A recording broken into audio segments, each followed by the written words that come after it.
Ever find yourself, like, way too deep in Star Wars wikis at 2 a.m. and you're like, man, what if? Happens to the best of us, right? Totally.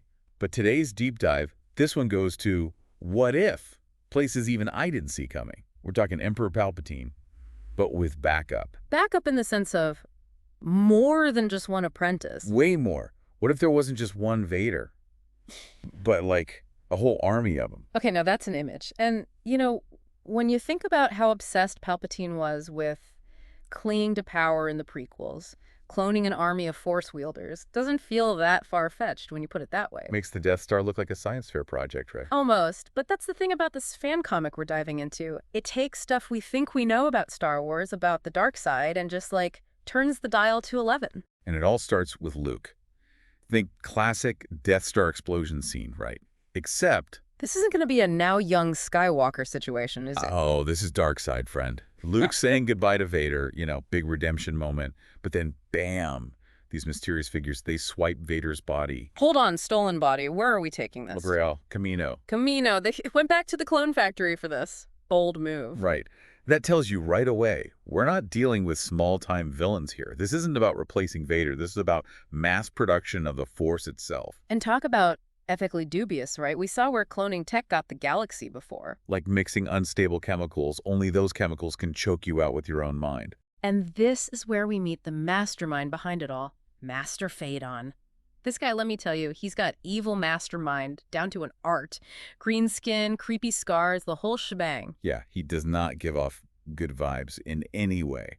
But honestly, it's how he treats the clones that really got me. Because it's straight up chilling how casually cruel it is. Cloning Force users, in this comic, it's shown as a crapshoot. Tons of failures. Clones with no connection to the Force at all. And Phadon, he doesn't even blink. Just get rid of him. It's ruthless. Even for a Sith, those clones, even the ones without powers, they're still alive, still aware. To Phadon, they're just like broken toys. And that makes you wonder, what kind of galactic threat is so big, so scary that you need an army of Vaders just to stand a chance? Right. Like, what's his end game here? Destroying planets seems kind of low rent at that point. And that's where things get really interesting as we move into Chapter 2 of this comic. Because that's when we finally meet the success story. The one clone who actually inherits some of Vader's Force potential. And here's where it goes from morally gray area to straight up nightmare fuel. Because the training this kid goes through, it's barbaric. It's like they took every messed up thing about how Vader was raised and just went, hold my blue milk. Seriously. This clone, he's not just being taught, he's being twisted, molded into a weapon. But then we get this curveball I did not see coming. You take the brother. The brother. The other clone who survived, but no Force powers. To Phadon, he's a total failure. But he's still there, watching, waiting, and man, does he resent his chosen one brother. Makes you think, what if Luke and Leia had been raised like that? Not by loving guardians, but in this cutthroat, every clone for themselves environment. Talk about a dark side alternate reality. And that's what I love about where this deep dive is going. Yeah. Because this comic, it isn't afraid to get dark. Yeah. And it makes you think about that brother, the one who didn't get the Force powers. He's got to have some serious issues. Oh, absolutely. Talk about sibling rivalry, right? Yeah. But honestly, the part that really stuck with me in Chapter 2, that flashback. Oof. You mean the one where the clone is forced to kill the children? Yeah. Heavy stuff. And we knew Phadon was bad news, but that scene, that takes it to another level. It really shows you how far he's willing to go, how twisted his view of the Force is. It's not just that it's dark, though, right? Yeah. Can someone come back from that? Asking for a friend, obviously, but if you're forced to do something that awful, is there any way back from the dark side after that? It really makes you question the whole nature versus nurture thing, Because up until that flashback, you could almost buy that this clone, he was just a product of his environment, Phadon's little puppet. Right, right. But then you see that scene and it's like, whoa, maybe Phadon's tapping into something deeper, something already there in the clone. It's that question that hangs over, all of Star Wars, right? How much of our destiny is our own?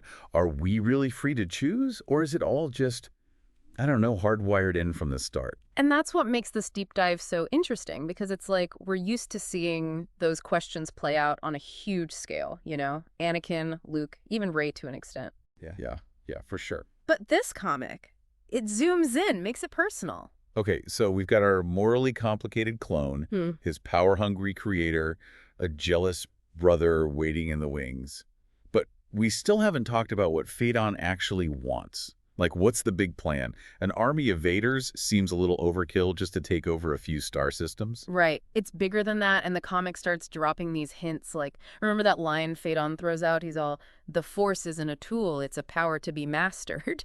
Oh, yeah, and then he says something about being the master, right? And I will be its master. Chills, man, chills. Dude's not messing around. He doesn't just want to use the Force, he wants to, like, rewrite the rule book on it.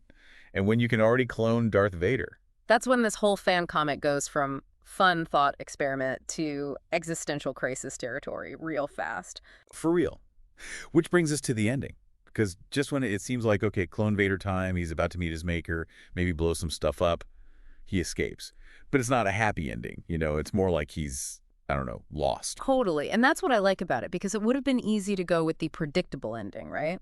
Clone joins the good guys or goes full dark side. Right, the classic dilemma. But instead, we're left with this clone, this weapon, just out there, alone, no idea who he is, what he's supposed to do. It's kind of giving me Lone Wolf and Cub, but with a lightsaber and some serious daddy issues. Perfect comparison, you've got it. And just like that story, we're left with questions, right? Will this clone go full dark side, find his own way? What happens to Phaedon and his army?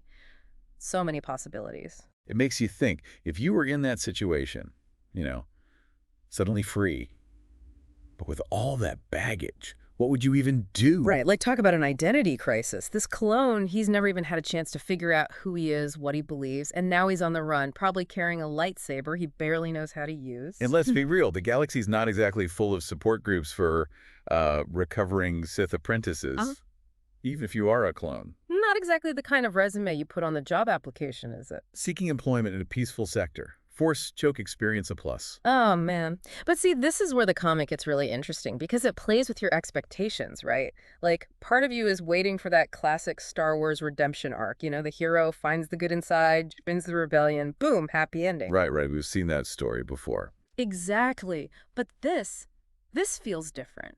Way more honest, I guess. Like the creators are saying, yeah, trauma's a thing, even in a galaxy far, far away. Makes it hit harder, you know? And honestly, it makes it better because of the real world. It's messy. People are complicated.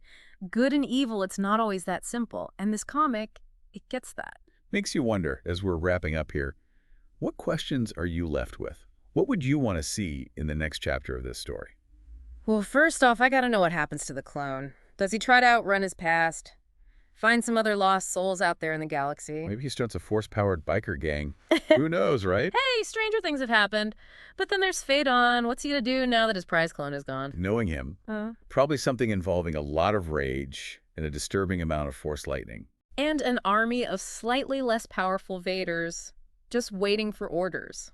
Yikes. But hey, that's what makes Star Wars so great, right?